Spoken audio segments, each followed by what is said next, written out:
at 10 drivers that are bringing confidence. And Nikhil Arora, who's a former banker and a startup entrepreneur in a finance startup, I want to ask you, the NIFTY has picked up, growth in GST revenue has picked up, higher FDI flows, build-up of demand pressures there, positive outlook for rural consumption is showing green shoots, industrial activity after being in the negative is again back in the positive, even though slightly, steady improvement in the manufacturing numbers, merchandise exports are up, foreign reserves are up, the secondary market is upbeat.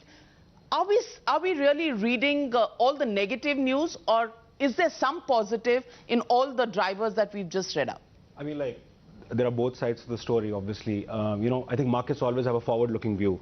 So from a market standpoint, you know, if you look at services PMI, if you look at manufacturing PMI, if you look at index of industrial production, if you even look at bank loan growth, all of that is now showing signs of mild recovery.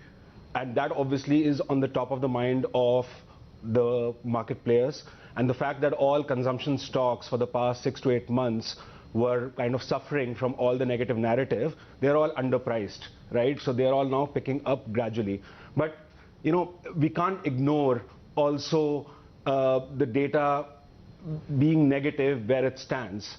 And from that perspective, I just want to, you know, kind of add to a point that like Mr. Das added to, right? Like he was mentioning about trade. And on the investment end, there's always a conversation on, you know, how much revenues do we have? How much room do we have to grow? But I think we are thinking too much in the constraints of a fiscal deficit framework.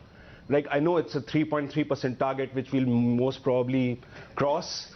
So the better approach to doing that is to look at what are the other sources of funds that the government has. And one of the big things that I don't think anybody's talking about a lot is, why don't we borrow more? I mean, why don't we look at external debt? And I know that kind of spooks a lot of the commentators, but like, if you just look at the numbers, we have right now roughly around $106 billion of external debt from the government of India. That's just 3% of GDP. That's not a big number. We are looking at a 3 to 4% fiscal deficit range. All right. We've exceeded that. So we need to think out of the box on